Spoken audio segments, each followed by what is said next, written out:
Әр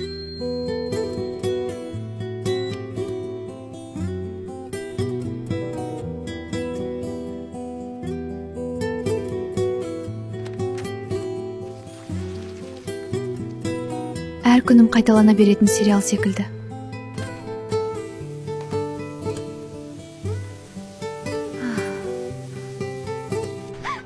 Анашым телефонды бермей жатыр. Таң ертеңнен мені жекеме тимеңдерші. Келісіп көріңдер. Анашым, маған жалақыңызды алсаңыз жеке телефон алып беріңізші. Жарайды, алып берем. Менің кофем қайда? Сен кеш тұрғансың ба? Әлі таңғы ас дайын емес қой. Қазір дайын болып қалды.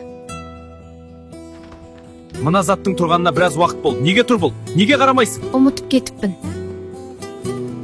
Ыдыстарды жуып, үйді тазалап кет. Шашылып қалмасын. Жарайды. Мына футболкамды тазалап жумапсың ғой?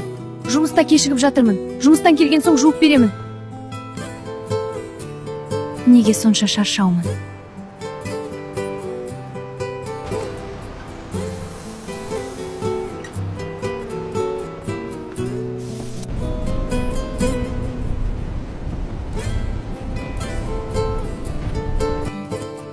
Алло. Кешке ертерек қайт. Жүре бермей. Дүкенге кіріп нан сүт тәттілер ала кел. Жарайды. Мына құжаттарды тексеріп, қате жерлерін туралап қой. Кешке дейін дайын болсын. Жарайды.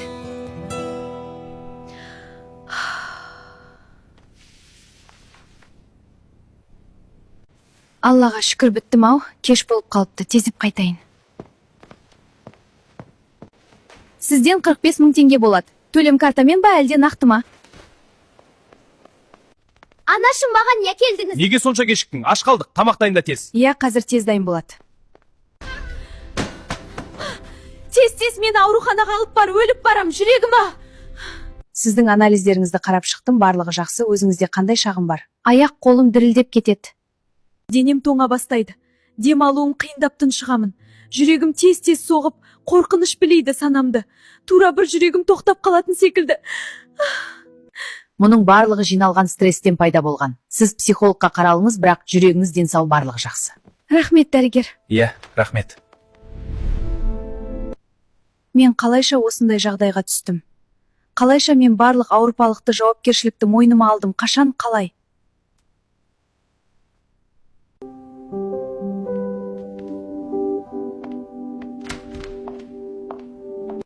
Сізді не мазалап жатыр?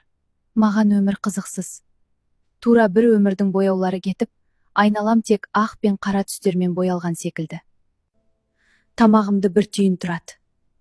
Бойымды беймәлім қорқыныш білеген кезде жүрегім тез соғып дем ала алмай қаламын. Түндерде мүлде ұйқы жоқ, тәбетімде жоқ. Ойымда тек қорқынышты ойлар маза бермейді. Өліп қалатын сияқты боламын. Дәрігерлерге барсам, барлығы жақсы деп қайтарады. Бұл паникалық шабуыл, ұзақ уақыт жиналған стресс әсері. Сіз бәрін ішке сақтағансыз. Денеңіз енді демалуды талап етуде. Бұл ауру емес. Бұл адамның жүйке жүйесінің шаршағандығы. Сіз өзіңізге көмек беруіңіз керек. Іштегі жиналған стресстерді шығарыңыз. Біз бірге жеңеміз. Маған сеніңіз. Әрине. Біз әйелдер 40 жанымыз бар деп шыбындай, жанымызды отқа да, шоққа да ұра береміз. Біле білсек, біздің 40 емес, бір ғана жанымыз бар. Біз өзімізді жақсы көріп, өзімізді бағаламасақ, бізді ешкім бағаламайды. Таңдауың қате болса, өте өмірің болады екен. Жар таңдаудан қателеспеңіздер. Өздеріңізді абайлаңыздар, нәзік жандылар.